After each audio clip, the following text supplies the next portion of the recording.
and then at the same time proclaimed that they are somehow restoring, perfecting, and replacing the actual pure Islam that has been from the beginning of the ages. This is what they have said. So let us recap on what we have learned about the cults. How do they use their methods to appeal to initiates? What do the cults have in common when they search for new cult members or initiates? The first example was that they break off and denounce Muslim orthodoxy. That's the first example. It's the first thing they do. The second thing is they proclaim that their small cult is the only authentic Islam. That's the second thing that they do.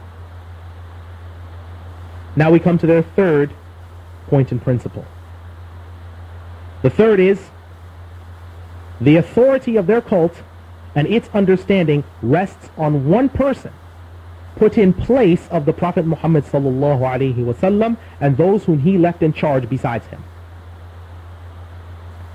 Let's look carefully at how the divine texts are understood in context, and we will clearly see the example that they go astray on. If we look at the actual different organizations and cults, we see that they put someone else in the place of the Prophet Muhammad sallallahu alaihi wasallam as the sole interpreter and expositor of Islam.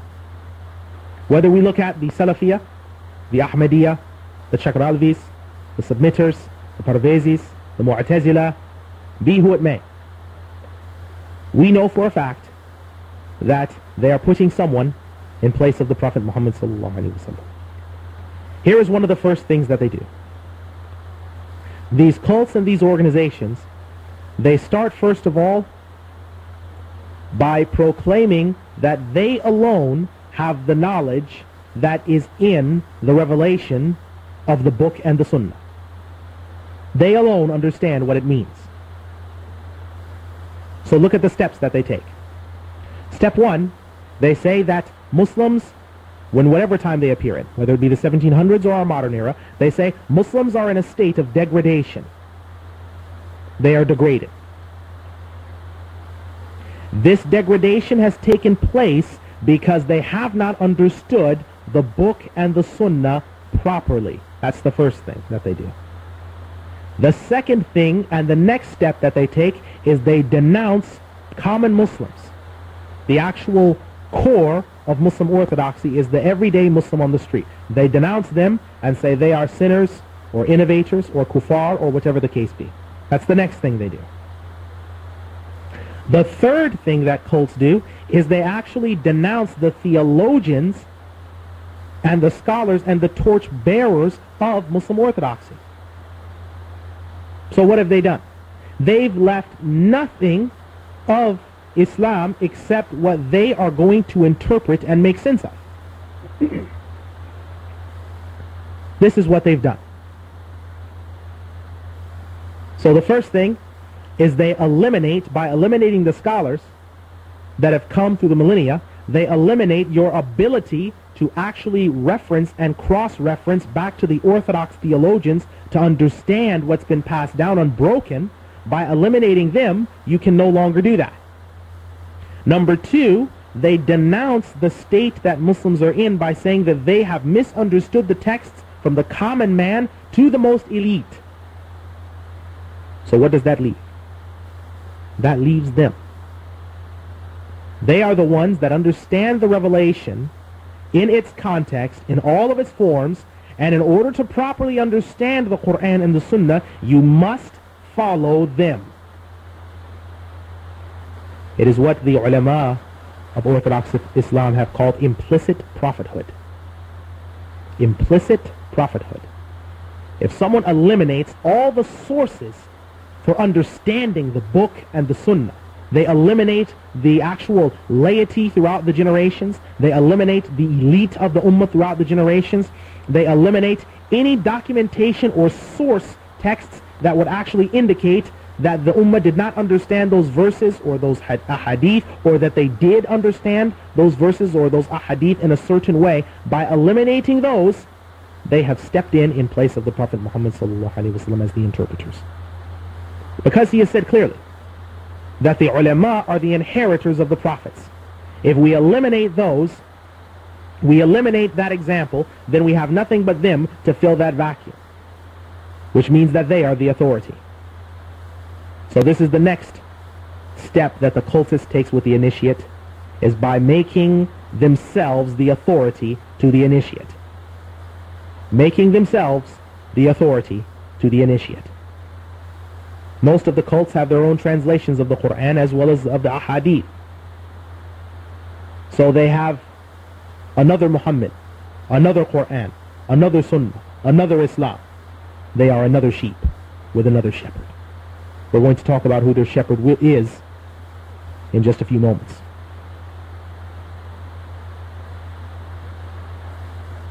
The fourth thing that all cults have in common is a disassociation or a tendency to disassociate and mood swings that exist when someone gets involved with a cult. You must understand that whatever cult they have joined, they have been turned against you. Many of them have been given filthy, savage, and at times totally blasphemous ideas about other Muslims. As their loved one who is a Muslim, you are also included in that category. It should not be seen as impossible or out of the question that they view you in the same terms as those that I quoted from the two cults previously. Do not believe that that could not be implanted. These disassociationists as well as mood swings I have seen. In one case I was dealing with in London, there were a group of boys who entered the Salafi movement, and upon entering this actual movement, their mother was aware that they had gotten involved with a cult. The mother attempted to ask them to come out of the cult and to stop them from involving themselves any further with the particular leader of the particular branch leader of the cult in that area. They were asked nicely, with earnestness and sincerity, to please exit from that cult. These two boys, or these two young men, beat their mother, both of them taking turns, punching her in the face, the mouth, and the body, and then stole some 5,000 pounds out of her purse. They explained to her, in between punching and kicking her, that she was not a real Muslim, and that she was a kafir, and that they were the only pure Muslims. And that don't they know that their teacher, their scholar, has shown them the truth, and has shown them the true evidences and the true way. As the loved one of a cult member, you have to understand that this possibility exists and indeed does await you.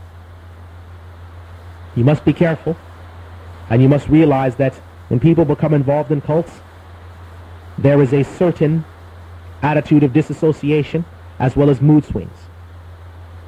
You'll also find initiates into cults, or cultists themselves, are many times, and more often than not, warned away from attending the masjids of Orthodox Muslims. I was told once by a Muslim brother, who was a cultist at the time, that, brother, we need help. We don't have a single masjid in all of Toronto. I didn't understand what he was referring to. I thought there were plenty of masjids. I checked the phone book. I checked the Muslim directories for that area. There were plenty. He didn't mean that type of masjid. He meant the masjid for their very own cult. And this is a danger that we have to face. And I hope and I pray that Allah subhanahu wa ta'ala strengthens us.